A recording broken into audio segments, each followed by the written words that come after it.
जे छ यसलाई जरेदेखि मार्छ। यसमा मान्छे प्रश्न भएन भने यो लडाईँ हुँदैन हो। या हामी छैनौँ या उनीहरू छैन। तो आज हामी केही गर्न नसक्ने किन भयो? किन हामीमा हीनताबोध छ? किन आज हामी यस्तो स्वर्गभन्दा राम्रो देशलाई नर्क ठानेर हामी चाहिँ युरोप अमेरिकालाई स्वर्ग देखिरहेका छौँ? किन हामी गुलाम भयौँ? हामी मरिसकेका छौँ। नेपालको जुन राजनीतिक परिवर्तन भनेका छौँ नि हामीले, दलीय परिवर्तन, यसको उत्पत्ति तपाईँ नेपालमा पाउनुहुन्न कुनै पनि आन्दोलन। यसको उत्पत्ति बाहिर छ, विदेशमा छ। भने यिनी अपराधीहरूको बैठकमा मन्त्री परिषदमा कहिले पनि देशको पक्षमा एजेन्डा प्रस्तुत हुँदैन किन? अर्काको निम्ति भाडामा या प्रयोग गरेर देश लुट्न आएको मान्छेले देशको एजेन्डामा छलफल गर्छ?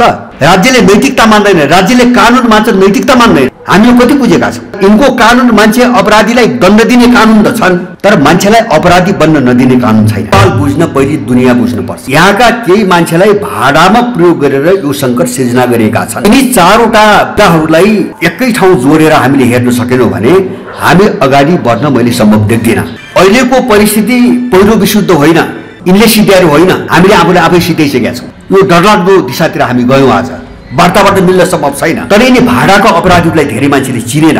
किन? काङ्ग्रेसहरू नेहरूको निम्ति काम गर्थे इन्डियामा। यो परिवर्तन के हो भने हामीले ठन्डा दिमागले सोध्नुपर्छ। यिनको 32 देशको नेटोको केही पनि लागेन। देश बनाउने मुद्दामा यहाँ नेपालीहरू जुट्न सक्ने स्थिति नै छैन। त यो सबै चिज चाहिँ नसच्याइकन हामी के लडाइँ लड्छौँ भन्ने छ क्या? हामी के लडाइँ लड्छौँ? कुनै झुन्ड परिवर्तन गरेर यहाँ केही हुनेवाला छैन। जरैदेखि हाम्रो आफ्नो बन्नुपर्छ। आजको दुनियाँ कहाँ छ? संसार कहाँ छ आज? किन नेपालमा हामीले जे देखिरहेका छौँ त्यो यो संसारभन्दा यो बेग्लै परिघटना होइन। र संसार जसरी उथलपुथलबाट गुज्रिरहेको छ त्यसको असर नेपालमा देखा परिरहेको छ। त्यसैले नेपाल बुझ्न पहिले दुनियाँ बुझ्नुपर्छ। मैले भन्न खोजेको नेपालमा जुन सङ्कट छ यो नेपालभित्रबाट उब्जिएको होइन। यो कुनै विदेशी शक्तिहरूले आफ्नो स्वार्थको निम्ति यहाँका केही मान्छेलाई भाडामा प्रयोग गरेर यो सङ्कट सिर्जना गरेका छन्। त्यसैले नेपाल बुझ्न पहिले उनीहरू बुझ्नुपर्छ भन्ने चाहिँ हाम्रो भनाइ छ। एउटा बुदा। दोस्रो चाहिँ नेपालको सङ्कट यो कसरी आयो?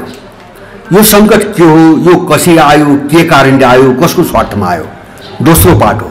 अब नेपालको सङ्कट किन बुझ्नुपर्छ भन्छ भने जस्तो तपाईँ हामीले समस्या बुझेनौँ भने समाधान के हो भने बुझिँदैन। धेरै मान्छेका मैले कुरा सुन्छु, धेरै ठुला कुराहरू गर्छन्, धेरै ठुला कुरा गर्छन्, तर देशको समस्या के उसलाई थाहा हुँदैन। जसरी कुनै एउटा ठाउँबाट कसैलाई हटाउनु पर्यो भने मात्रै त्यो ठाउँ खाली हुने हो।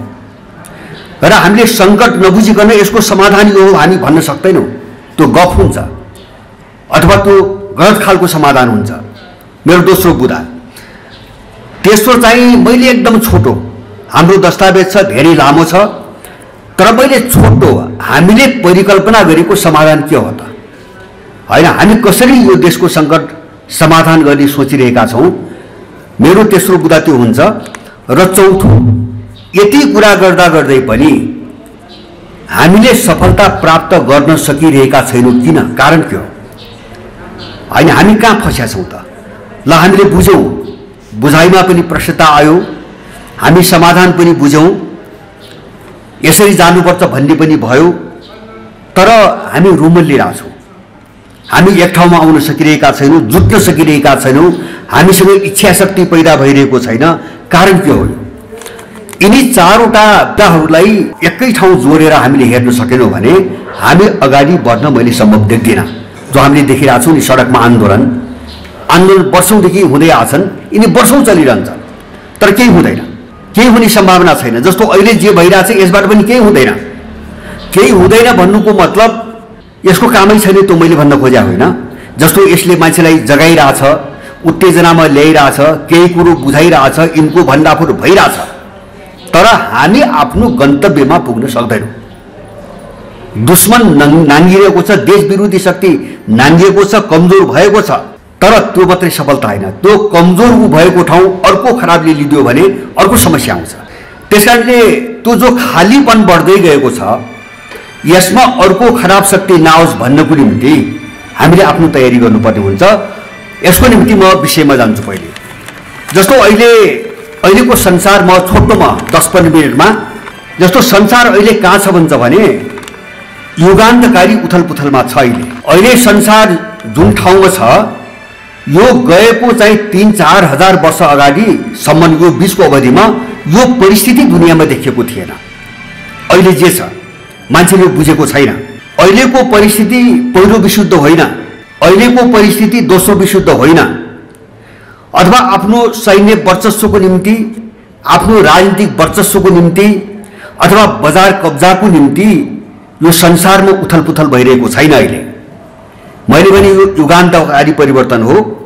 यसको मतलब हो आजसम्म चलेको युग, हाम्रो भाषामा गएको 500 वर्ष यता जो युरोपियन र अमेरिकनहरूको आधिपत्यको युग सुरु भयो त्यो अन्त्य हुँदैछ। अब त्यसको विरुद्धमा एउटा नयाँ युग उदाउँदैछ। अब त्यो युग नयाँ उदाउने भने के? एउटा युगका विरुद्ध अर्को युग टक्राउने भनेको के? भनेपछि अब लडाईँ कहाँ सुरु भयो भन्छ भने दृष्टिकोणमा लडाईँ सुरु भयो, हेर्ने तरिका। जस्तो यो दुनियाँलाई अथवा मान्छेलाई, समाजलाई कसरी हेर्ने, देशलाई कसरी हेर्ने, हेराइमा लडाईँ सुरु भयो, विचारमा लडाईँ सुरु भयो। संसारले के भन्न थाल्यो भन्छ भने हाम्रो आफ्नोपन खै त, हाम्रा आफ्ना स्वदेशी विचार खै। आज अफ्रिका जाग्यो, हामीले 10-15 वर्षदेखि उठाउँदै आएको कुरा थियो। हामीसँग आफ्नो केही पनि रहेन, हामीले बोकेको दृष्टिकोण पनि हाम्रो होइन, हामीले बोकेका विचार पनि हाम्रो होइन, हाम्रो देश हेरिकन विकास भएको होइन, हामीले बोकेका व्यवस्था प्रणाली पनि हाम्रो देश हेरिकन हामीले विकास गरेको होइन। यो हामीभन्दा बाहिर कसैले आफ्नो आवश्यकता, आफ्नो परिस्थिति हेरेर विकास गरेका हुन्। त्यसकारण यी कुनै पनि हाम्रो देशमा काम लागेन। अफ्रिकामा यही भयो, ल्याटिन अमेरिकामा त्यही भयो, एसियाका अरू देशमा पनि त्यही भयो। त्यसले चाहिँ एउटा नयाँ युग टक्राउनु सुरु गर्यो। किन सबै बर्बाद भएका छन्, हामी मात्रै होइन, सबै बर्बाद। तपाईहरु अमेरिकामा देख्नु भएको छ, कतिखेर गृहयुद्ध हुन्छ अनिश्चित छ, तर अमेरिकामा गृहयुद्ध हुन्छ, हतियार उठ्छ। अब रोक्न सक्ने सम्भावना छैन। युरोप त्यहाँ पुग्यो। युक्रेन युद्ध हेर्नुभयो तपाईहरुले, युद्ध कहाँ छ? रुसले के भन्छ? एक इन्ची पछाडि हट्दैन म, किन 1 इन्ची पछाडि हट्यो भने रुसको अन्त्य। उनीहरूले ठिक ढङ्गले बुझेका छन्। उनीहरू ठिक ढङ्गले बुझेर आज जिते, नेटो समाप्त पारे, युरोप समाप्त पारे, अमेरिका समाप्त पारे आज। किन उनीहरूले बुझे, आफ्नो खुट्टामा टेके। लडाईँ क्या छ? त्यसकारणले लडाईँ अस्तित्वको हो यति बेला संसारको। त त्यो अस्तित्व भनेको के? आफ्नोपन। आफ्नोपनको लडाईँ हो जो मर्यो। हामी गुलाम त्यो कारणले भएका हौँ। जस्तो आज हामी केही गर्न नसक्ने किन भयो? किन हामीमा हिंताबोध छ? किन आज हामी यस्तो स्वर्गभन्दा राम्रो देशलाई नर्क ठानेर हामी चाहिँ युरोप अमेरिकालाई स्वर्ग देखिरहेका छौँ? किन हामी गुलाम भयौँ, हामी मरिसकेका छौँ। केले मार्यो? हाम्रो हेर्ने दृष्टिकोणले हामीलाई मार्यो। आफ्नो हेराइ हामी छोड्यौँ। हाम्रा पिता पुर्खाहरूले, हाम्रा यत्र विशाल सभ्यता छन्, वैदिक सभ्यता छन्, कत्रा ज्ञानका भण्डार छन्, किराँत सभ्यता छन्, बौद्ध सभ्यता छन्। संसारका सबै महान सभ्यताहरू यही भूमिमा विकास भएका छन्। तर त्यस्तो ठाउँको मान्छे आज हामी बन्धक भएर बाँचेका छौँ। केही पनि छैन, न हेराइ आफ्नो, न विचार आफ्नो, न व्यवस्था आफ्नो। हुँदा हुँदा हामी कहाँ गयो हुन्छ भने खानपान पनि मर्यो, वेशभूषा पनि मर्यो, बोली भाषा पनि मर्यो, शिष्टाचार मरे, परम्परा मरे, मूल्य मान्यता मरे। त्यसकारण हामी मर्यौँ। आज नेपाली भनेको एउटा कागजको खोस्टो, नागरिकता भन्ने खोस्टो बाहेक नेपालीपन हामीसँग केही पनि भएन। हामी सिद्धिनुको कारण यही हो। यिनले सिद्ध्याएर होइन, हामीले आफूले आफै सिद्धाइसकेका छौँ। यिनी दलालहरूले त सिद्धेका मान्छेमाथि यिनले राज गरेको मात्रै हो। हामी जीवित भएर यिनले राज गरेको होइन, हामी जिउँदो भएर। हाम्रो समस्या त्यो हो अहिले। त्यसकारणले जसरी संसार एउटा दुईटा युगको भयानक भिडन्त सुरु भएको छ। मैले 4000 वर्ष यताको इतिहास, मेरो चाहिँ ज्ञानले चाहिँ पत्ता लगाएको पढेको इतिहासमा यति विकराल र विशाल चाहिँ तपाईँको लडाईँ अब सुरु पहिले देखेन। किन? दुईटा युगको लडाईँ हो त्यो। भनेको दुईटा मान्यता, दुईटा दर्शन, दुई खालका विचारको लडाईँ हो। यो हिजोको जस्तो शक्तिको निम्ति लडाईँ होइन। यो जो पावर ब्यालेन्स भन्छ नि, शक्ति सन्तुलन, त अलिकति चाहिँ बलियो हुने कि म बलियो हुने भन्ने होइन यो लडाईँ।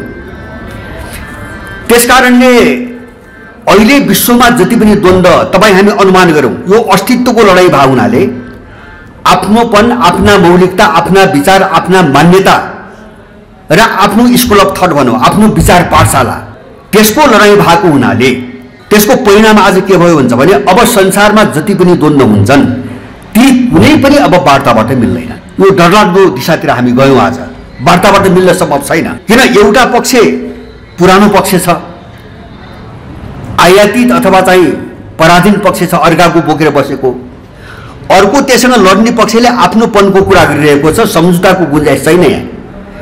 त्यही कारणले युक्रेन द्वन्द्व मिलेन, त्यही कारणले गाजा युद्ध मिलेन। इन्डिया र पाकिस्तान अहिले भोलि चाहिँ जुध्ने हुन् कि पर्सि जुध्ने हुन् भन्ने स्थिति आइसक्यो, मिल्दैन, लडाइँ हुन्छ एक दिन। त्यसकारणले यो अस्तित्वको सङ्कट हो, अस्तित्वको लडाइँ हो। अब मेलमिलाप एउटा भ्रम हो, ठुलो भ्रम हो। जो यिनीहरूसँग मेलमिलापको सपना बोक्यो त्यो त्यसको अन्त्य भयो, त्यसको अस्तित्व अब रहँदैन। हामी प्रश्न हुन्छ यो कुरामा। अब नेपालको समस्या के हो, म दोस्रो चार्टमा आउँछु। मैले 4वटा कुरा मात्रै गर्न चाहन्छु, अलिकति मैले उठाएँ। पहिलो कुरा, हामीले अवलम्बन गरेका दृष्टिकोण भनेको हेर्ने एउटा तरिका, कुनै पनि चिजलाई हेर्ने एउटा तरिका हुन्छ, आँखा हुन्छ। हामीले बोकेका दृष्टिकोण, विचारधाराहरू, आर्थिक, राजनीतिक, सामाजिक, सांस्कृतिक विचारधाराहरू, त्यसपछि व्यवस्था प्रणालीहरू र यिनीसँग जोडिएका मूल्य मान्यताहरू। मैले सुरुमा भने यिनी कुनै पनि नेपालको परिवेश, नेपालको जलवायु, नेपालको भूगोल, नेपालका सभ्यता र संस्कृति, नेपालीहरूको सामाजिक सम्बन्ध र हाम्रो आवश्यकता हेरिकन विकास भएका होइनन्। यी युरोपियनहरूले त्यस बेलाको समयमा उनको समस्या के हो र त्यसको हल कसरी गर्ने भनेर आफ्नै निम्ति विकास गरे हो। र तिनी विचारका भाष्य पनि त्यस्तै छिन्, व्याख्या। किन उनले चाहिँ विकास गरे हुनाले व्याख्या त उनले गरे, व्याख्या त हामीले गरेर हुँदैन। जस्तो म एउटा, त्यसकारणले कति खतरनाक चाहिँ तपाईँको विरोधाभासमा हामी फस्यौँ। आज म तपाईँहरूलाई 2टा उदाहरण दिन्छु। जस्तो कार्ल मार्क्सले धर्मलाई अफिम भने तपाईँहरू सुन्नुहुन्छ सबैले, धर्म अफिमको नशा हो भने मार्क्सले। कार्ल मार्क्सले ठिक भनेका थिए, एकदम ठिक थियो, त्यो गलत कुरा थिएन। किन कार्ल मार्क्सले रिलिजनलाई अफिम भनेका थिए। युरोपमा धर्म थिएन, कहिले पनि छैन युरोपमा धर्म। युरोपमा भएको रिलिजन हो, रिलिजन धर्म होइन। हामी गलत अनुवाद गरेर सिद्धिएका हौँ। धर्म र रिलिजन एउटै होइन। रिलिजन भनेको सम्प्रदाय हो, धर्म भनेको कर्तव्य हो, मानवीय कर्तव्य। अथवा प्रकृतिले जसलाई सृष्टि गरेर जे स्वभाव गुण दिएको छ त्यो अनुसार काम गर्नु धर्म हो। यिनी सङ्गठन धर्म होइनन्। उनले त्यसलाई रिलिजन भने हुन्। हामी उनको विचार र उनको भाष्य बोकेर हामी त्यसलाई धर्म अनुवाद गरेर हामी फसेका हौँ। जस्तै त्यस्तै गरी नेसन र चाहिँ तपाईँको राष्ट्र एउटै होइन, एउटै अर्थ होइन। नेसन भनेको जाति हो। हामीले जातिलाई राष्ट्र भनिरहेछौँ। अनि उनको त्यो भाष्यले नेपालमा के चाहिँ खिचडिरहेको हुन्छ भने बहुराष्ट्रिय राज्य, बहुराष्ट्र नेपालमा 125 राष्ट्र छन् भन्छन् यहाँ। किन त्यो भनेको उनीहरू जातिलाई राष्ट्र मान्छन्। त्यो युरोपियन साहित्य हो, त्यो युरोपियन विचार हो। त्यो उनी जातिलाई राष्ट्र मान्छन्, हामी जातिलाई राष्ट्र मान्दैनौँ। त्यही भएर तपाईँहरू युरोपमा जति देशका नाम छन् सबै जातिको नामबाट छन्। जाति, जुन जातिले युद्ध जितेर राज्य बनायो त्यो जातिले आफ्नो जातिको नामबाट त्यो देशको नाम राखेको छ। रुसीहरूको हो, पोल्यान्ड पोलिसहरूको हो, इङ्ल्यान्ड इङ्ग्लिसहरूको हो, सर्बिया सर्बहरूको हो। तर हाम्रो पूर्वीय सत्तामा जातिले राष्ट्र बनाएको छैन। यहाँ कुनै पनि जातिको नामबाट राष्ट्रको नाम पाउनुहुन्न। हाम्रा राष्ट्रहरू समन्वय, मेलमिलाप, भाइचाराबाट विकास भएको छन्, सबैको योगदान छ। उनका राष्ट्रहरू जातीय सङ्घर्षबाट विकास भएको छन्। त्यसै कारणले जो दुर्भावना छ नि उनीहरूमा, जातिलाई राष्ट्र मान्ने सोचबाट जो दुर्भावना पैदा भयो, त्यही कारणले संसारमा जति ठुला युद्ध भए सबै युरोपमै भए, किन एसियामा हुँदैन? पहिलो विश्वयुद्ध एसियामा किन भएन? दोस्रो विश्वयुद्ध एसियामा किन भएन? नेपोलियनको युद्ध एसियामा किन भएन? किन? हामी कहाँ त्यो घृणाको जहर छैन हाम्रो सभ्यतामा। हामी समन्वयवादी हौँ, मेलमिलापवादी हौँ, हामी सहिष्णुताको विचार बोकेका मान्छे हौँ। यति हुँदाहुँदै पनि यो सङ्कट किन आयो? हामीले उनको बोक्यौँ, त्यसकारण हामी खत्म भयो। पहिलो कुरा, नेपालको सङ्कट कहाँबाट आइरहेछ? यहाँ टक्राइरहेछ सबै। दोस्रो, हामीले गहिरै बुझ्नुपर्ने नेपालको जुन राजनीतिक परिवर्तन भनेका छौँ नि हामीले, दलीय परिवर्तन, यसको उत्पत्ति तपाईँ नेपालमा पाउनुहुन्न कुनै पनि आन्दोलन। यसको उत्पत्ति बाहिर छ, विदेशमा छ। जस्तो 7 सालको हेर्नुहोस्, 46 साल त मेरो कानले सुनेको। गणेशमानको घरमा चन्द्रशेखरहरू 9 जना इन्डियन आथे, म सुन्न गएको थिएँ त्यो बेला। चन्द्रशेखरहरू आएर इन्डियाबाट आएर तिमीहरू उठा, हामी साथमा छौँ, यो राजा फाल्नुपर्छ, नडराउ भनेर उनले चन्द्रशेखरले गणेशमानको घरमा आह्वान गरेपछि अनि त्यसपछि वाम मोर्चा र काङ्ग्रेस मिलेर आन्दोलनको घोषणा भएको। त्यो हाम्रो निम्ति गरे होइन, उनको अपिलमा उनको निम्ति गरे हो। माओवादी त तपाईँहरूलाई थाहा छ, 10 वर्ष इन्डियाले पाल्यो। मैले लामो समय काम गरेको थिएँ त्यहाँ, मेरो पनि खुन पसिना बगेको छ। तर यिनी भाडाको अपराधीलाई धेरै मान्छेले चिनेन होइन, आफ्नो बहुमूल्य समय गुमाएको छ। त्यसको डिजाइन, उत्थान र उसको सेल्टरै सबै बाहिर छ, नेपालमा छैन। 61-62 बारगुदे हेर्नुहोस्, दिल्लीमा गराइएको, तपाईँ हामीलाई थाहा छ। दिल्लीमा बोलाएर यसलाई जुटाइएको तपाईँ हामी त। अब तपाईँ अनुमान गर्नुहोस्, जुन आन्दोलनहरू 7 साल त नेहरूले प्रजातन्त्र केही आएको होइन, सब बकवास हो। दिल्ली सम्झौता भन्छन्, कसैसँग सम्झौता भएको छैन, न लिखितम न बकितम। जवाहरलाल नेहरूले त्यहाँबाट ब्रिटिसहरू गइसकेपछि मोहन शमशेरलाई भन्यो,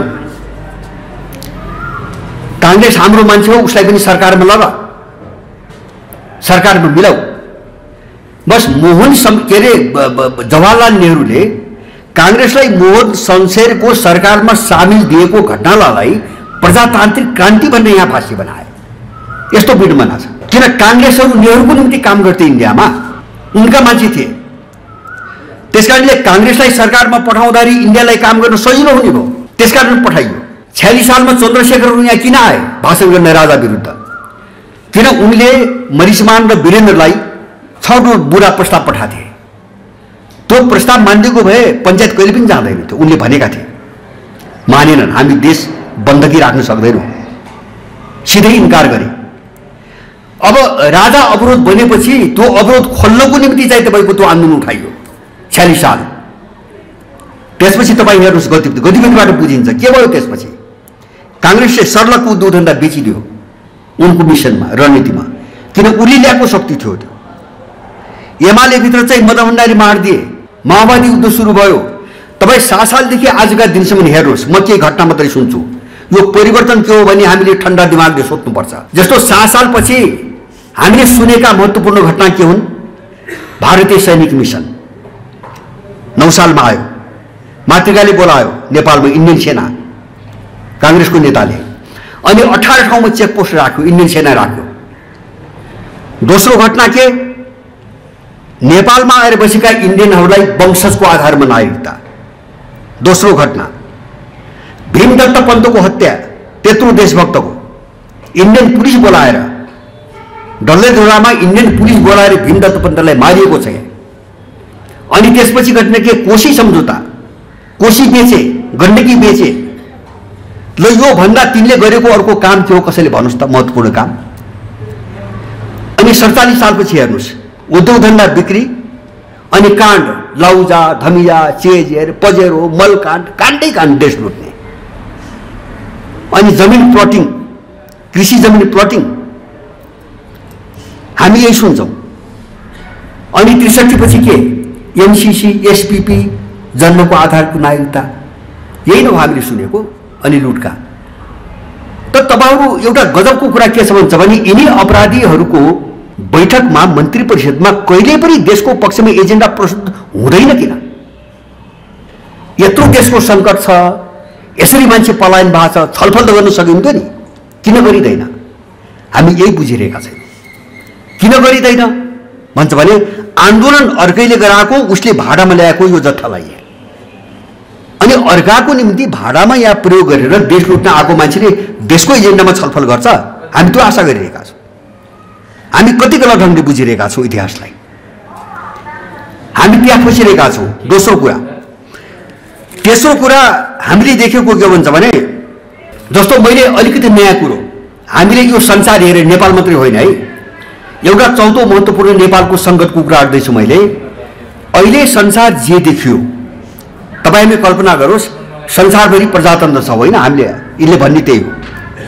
संसारभरि दलीय तन्त्र छ, दलको चुनाव हुन्छ, प्रजातन्त्र नामको एउटा पाखण्डी शासन प्रणाली छ।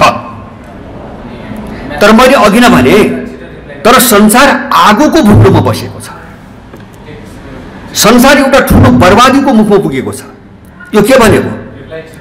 संसारभरि प्रजातन्त्र छ, तर संसार सुकेको जङ्गल जस्तो भइसकेको छ। कतिखेर आगो सल्किन्छ र सबै खरानी हुन्छ भन्ने ठाउँमा हामी छौँ। यो के भनेको? प्रजातन्त्र भए त संसार त स्वर्ग हुनुपर्ने नि। देख्छौँ नि त, नेपालमा पनि त प्रजातन्त्र भनिरहेछ, इन्डियामा त्यही भनिरहेछ, अमेरिका त्यही, युरोप त्यही, अन्त एसिया अफ्रिकामा त्यही। होइन, प्रजातन्त्र भनेको जनताको शासन हो अरे।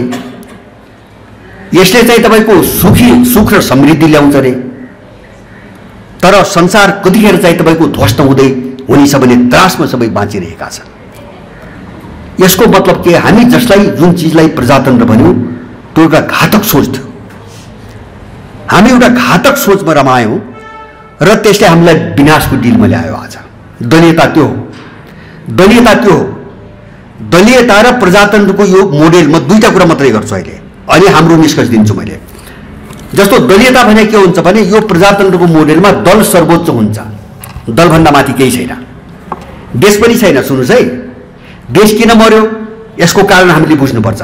हाम्रा सभ्यता किन मरे, संस्कृति किन मरे, परम्परा किन मरे, सामाजिक मूल्य मान्यता किन मरे, यसको अर्थ खोज्ने हामीले कहाँ?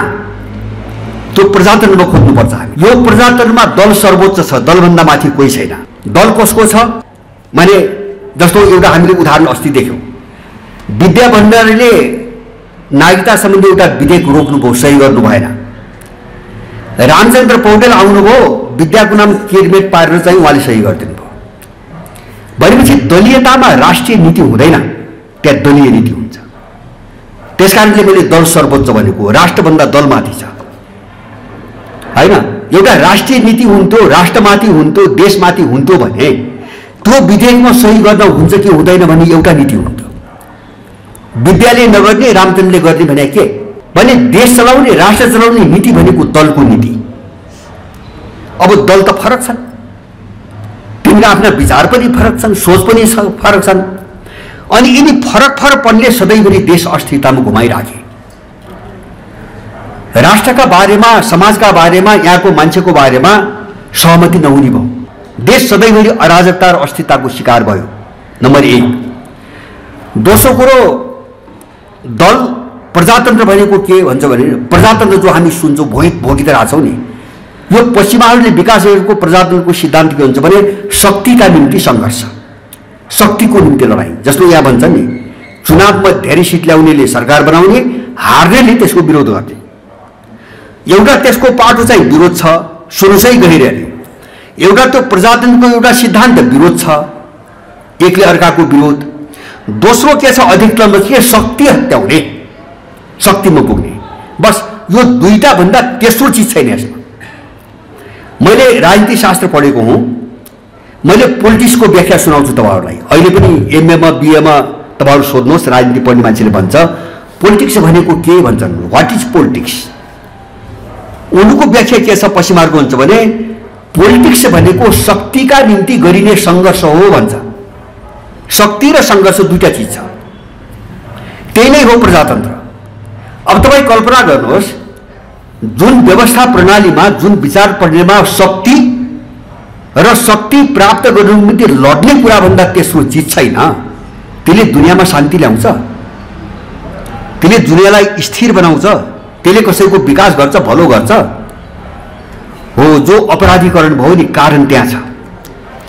शक्ति, खुट्टा तान्ने प्रवृत्ति बाहेक तेस्रो चिज नभएको हुनाले बाँकी जम्मै चिज मरे। किन?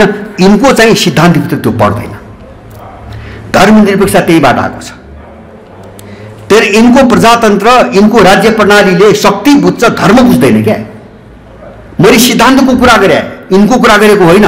तपाईँ राजनीति शास्त्रको चाहिँ पुस्तक राम्ररी हेर्नुहोस्, कसैको मद्दत लिएर। उनीहरूले राज्यले धर्म मान्दैन, राज्यले नैतिकता मान्दैन, राज्यले कानुन मान्छ, नैतिकता मान्दैन। हामी कति बुझेका छौँ। जस्तो नेपालमा तपाईँ जति पनि कानुन हेर्नुहोस्, नैतिक कानुन एउटा पनि छैन, प्राकृतिक कानुन एउटा पनि छैन, जति कानुन छन् दण्डात्मक कानुन छन्, दण्डात्मक दण्ड दिने कानुन। यो हो प्रजातन्त्र। यति गहिरो छ समस्या। किन यो राज्य प्रणालीले मान्छेलाई जन्मजात अपराधी प्राणी मान्छ, त्यही भएर यिनीहरू दण्डात्मक कानुन मात्रै बनाउँछन्। अपराधी बन्न नदिने कानुन त होला नि। मान्छेलाई अपराधी, यिनको कानुन मान्छे अपराधीलाई दण्ड दिने कानुन त छन्, तर मान्छेलाई अपराधी बन्न नदिने कानुन छैनन्। किन त्यो सिद्धान्त यिनीहरू मान्दैनन्। जो पश्चिमा विचार छ त्यसले मान्दैनन्। नैतिक कानुन हुन्छन्, प्राकृतिक कानुन हुन्छन्, सामाजिक कानुन हुन्छन्, परम्परागत मूल्य मान्यताका कानुन हुन्छन्। हिजो पनि न्याय हुन्थ्यो योभन्दा 1000 गुणा राम्रो। पञ्चफलादमी भन्थे, वरिपरिका भरपर्दा विश्वासीलाई 5 जना मान्छे जुटेर कस्तो राम्रो फैसला दिन्थे। त्यहाँ धर्म थियो, त्यहाँ अध्यात्म थियो, त्यहाँ नैतिकता थियो, सारा चिज थियो। त्यो सबै जब मर्यो नि, अनि यो हालत सुरु भयो। त्यसकारणले एउटा चाहिँ दलीयता, प्रजातन्त्र र राजनीति, यो तीनटै चिज एउटा हुन्छ। यसमा दुईटा चिज मात्रै छन्। मैले भने म त्यही सक्छु। एउटा यहाँ शक्ति कब्जा गर्ने कुरा मात्रै छ सिद्धान्तमा, र त्यसको निम्ति प्रतिस्पर्धा गर्ने कुरा छ। त्यो भनेको लड्ने, मेलमिलाप छैन, समन्वय कुरा छैन है। यहाँ प्रतिस्पर्धा छ, लड्ने कुरा छ, खुट्टो तान्ने। अर्काले राम्रो कुरो गरे पनि खुट्टा तान्ने, खुट्टा तानेन भने त्यो प्रतिपक्षी भएन। यस्तो समस्या छ विचारमा। र दोस्रो यसको यो मोडेलको यो दलीयताको समस्या के हुन्छ भने यो बहुकेन्द्रीय शक्ति संरचना। म तपाईलाई अलिकति बुझाउँ। जस्तो पावर सेन्टर भन्छौँ, कुनै पनि देशको एउटा केन्द्र हुन्छ, देशलाई थाम्ने एउटा नियो हुन्छ। जस्तो घरभित्र एउटा घरबुली हुन्छ, चाहे आइमाई होस् चाहे पुरुष होस्, घर एउटाले चला हुन्छ, एउटाको जिम्मा हुन्छ हैन। यिनका पार्टीभित्र एउटै अध्यक्ष देख्छौँ हामी, 10वटा अध्यक्ष तिनले बना देखिँदैन। अब यिनी घरभित्र हामी अहिले पिलरभित्र पनि एउटा मेन पिलर हुन्छ। जस्तो पुरानो घरमा धुरीखामो भन्थ्यौँ, घर अड्याउने धुरीखामो हो। हामी सूर्यको अगाडि 9 ग्रह परिक्रमा गरेका छन्। 9वटा ग्रहको मियो हो त्यो मियो। त्यो मियो भएन भने कहाँ जान्छ 9वटा ग्रहहरू। त दलितले यो चिज ध्वस्त बनायो संसार। त्यो कारणले आज चाहिँ आगोको मुस्लोमा पस्दैछ।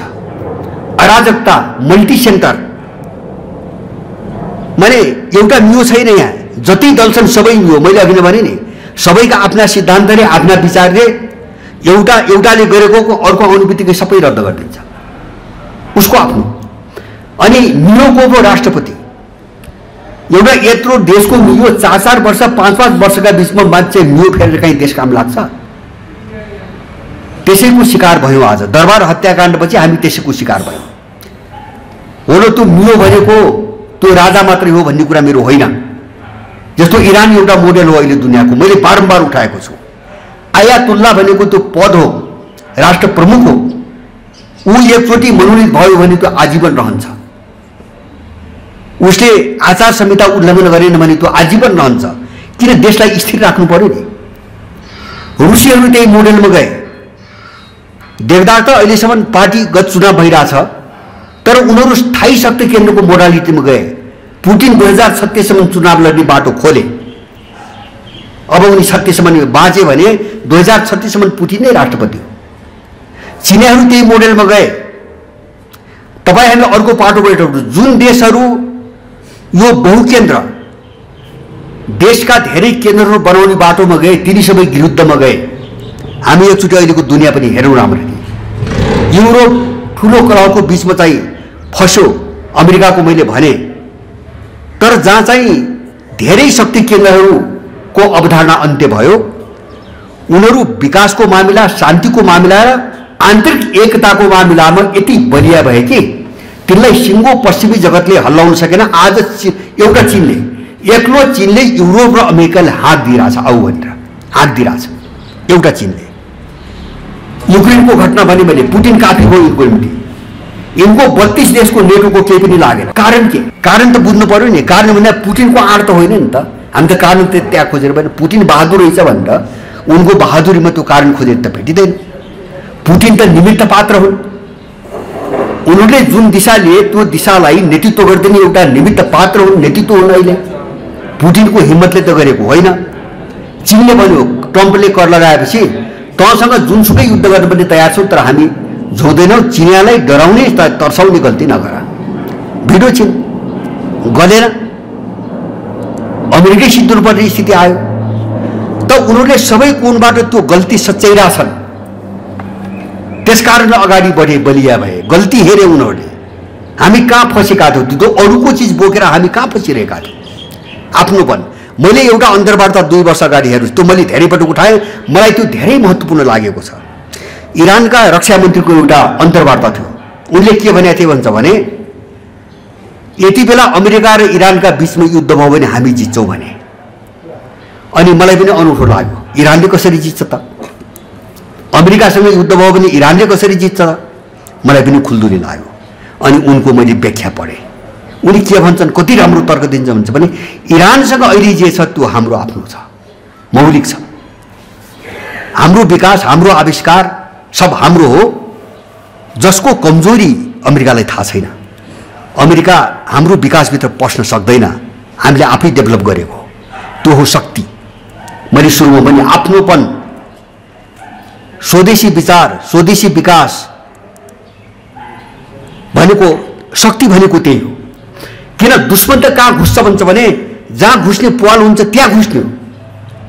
अनि उसले विध्वंस मचाउँछ भित्र बसेर। ती कीटाणु हुन्। अब सारा चिज उनको हामी बोकेका छौँ, उनी त जहाँबाट पनि छिर्छन्। हामी कसरी बाँच्ने? जसले यिनी बाटा बन्द गरे तिनी गए अगाडि। आज चाहिँ अमेरिकाको निम्ति टाउको दुखाइको विषय बन्यो इरान। अमेरिका सकिरहेको छैन, डराइरहेछ। र मलाई विश्वास छ साँच्चै युद्ध भयो भने अमेरिका सिद्धिन्छ, इजरायल पनि कोल्याप्स हुन्छ। मैले टेक्ने सम्भावना देख्दिनँ। अब यो हो माने शक्तिको रहस्य हो। हामीले त्यो गुमायौँ। र अर्को चाहिँ तपाईँको मैले भने नि दलीयता घातक छ। हामीले यो कोर्स बदल्नै पर्छ। यो मल्टी सेन्टर कन्सेप्ट हो। हेर्नुहोस् है, हामीले यो राम्ररी बुझौँ। यो दलले खराब गरे भनेर मात्रै होइन, मेरो बुझाइ त्यो छैन। मल्टी सेन्टर भनेको देशका राज्यका धेरै सेन्टर भए तपाईँ कुन सेन्टर मान्नुहुन्छ? त्यो सेन्टरले मान्छेलाई यसरी विभाजित गरिदियो, दलको नामको सेन्टरले मान्छेलाई यसरी विभाजित गरिदियो कि देश बनाउने मुद्दामा यहाँ नेपाली जुट्न सक्ने स्थिति नै छैन। यो निरपेक्ष विभाजन गर्ने मान्छेलाई सिद्ध्याउने रणनीति हो। एमाले, काङ्ग्रेस, माओवादी, राप्रपा कोही पनि जुट्दैन। पीठ पछाडि सबैको कुरो राम्रो छ, तर एक ठाउँमा आउँदैन। त्यो हो दलतन्त्र, त्यो हो दलीयता। हामी कहीँ पनि पुग्दैनौँ यसरी। त्यसकारणले हामीले यसको समाधानको निम्ति हामीले छुट्टै कन्सेप्ट बनाएको छौँ। राजनीतिक स्वतन्त्रता हुन्छ। फेरि प्रजातन्त्र भनेको दल खोल्ने होइन। मैले तपाईँहरूलाई एउटा चिज सम्झाउँ, जस्तो यो त एउटा मोडेल हो। मैले राजनीति शास्त्रमा के पढेको थिएँ भन्छ भने संसारमा सबैभन्दा उन्नत प्रजातन्त्र भनेको प्राचीन गणराज्यहरू हुन् भने हामी पढ्छौँ। प्राचीन 3500 वर्ष अगाडि, जस्तो एथेन्समा थियो, ग्रिकको एथेन्समा, युनानमा प्लेटो, सुकरातका कुरा हामी पढ्छौँ नि। उनको जमानामा अति उन्नत प्रजातन्त्र। सबै मान्छेलाई प्रत्यक्ष सोधेर हात उठाएर राय लिन्थ्यो। त्यहाँ एकजना पनि छोडिँदैन थियो। त्यसको असर हामी पृथ्वीनारायण शाहसम्म देख्छौँ। पृथ्वीनारायणले के गरे त्यो नमुना हो। हामी सिक्ने हामीले नमुना प्रजातन्त्र। उनले विराज बखितीलाई काजी बनाउन खोजेका थिए, प्रधान सेनापति। उनले प्रस्ताव राखे सभामा, मेरो मन यो छ, तिमीहरू के भन्छौ? तर त्यहाँको भारादारी सभाले कालु पाण्डेलाई रोज्यो बहुमतले। त्यो बहुमतका अगाडि पृथ्वीनारायण शाहले आफ्नो प्रस्ताव छोड्नु पर्यो। त्यो हो प्रजातन्त्र। त्यसलाई भनिन्छ प्रजातन्त्र। अनि जस्तो शाक्य गणराज्य भन्छौँ हामी लुम्बिनीमा, उन्नत प्रजातन्त्र हो। इन्डियामा महाजनपद भन्छन्, 16 महाजनपद भन्छन् होइन प्राचीन कालका।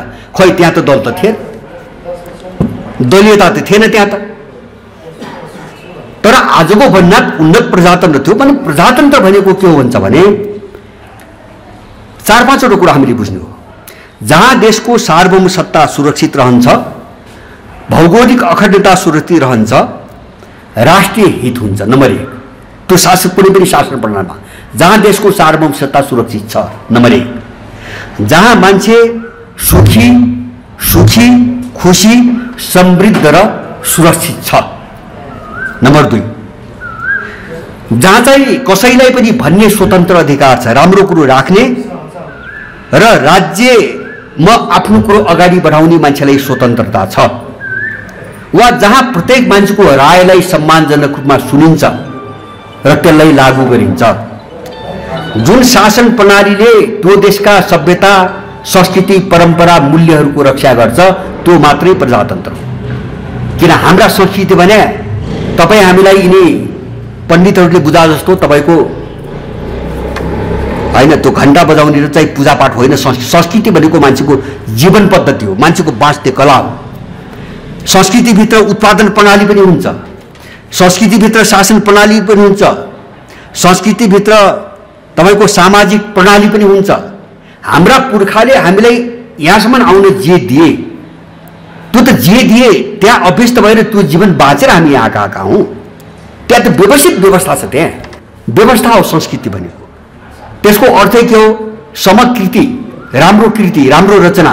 मान्छेले सृजना गरेको राम्रो रचना संस्कृति हो। समकृति संस्कृति, संस्कृति भनेको पूजापाठ मात्रै होइन। त्यसकारणले यो बचाउन सकेनौँ। जस्तो तपाईँ हामीलाई यहाँ ल्याएको त हाम्रो परम्परागत पुर्खाले हामीलाई मान्छे बनाइदिएको, हामीलाई बोल्न सिकाएको, हामीलाई नमस्कार गर्न सिकाएको, हामीलाई मिल्न सिकाएको हाम्रो सभ्यताले, हाम्रो संस्कृतिले, हाम्रा मूल्यले हो। त्यो मर्यो भने के हुन्छ? त्यो सिद्धियो भने के हुन्छ? जे हुन्छ त्यो भइरहेको छ, हामी भोगिरहेका छौँ आज। त्यसकारणले यो सबै चिज सुरक्षित छ त्यो प्रजातन्त्र हो, छैन भने त्यो प्रजातन्त्र होइन। हामीले प्रजातन्त्रको भाष्य बदल्नुपर्छ, व्याख्या बदल्नुपर्छ।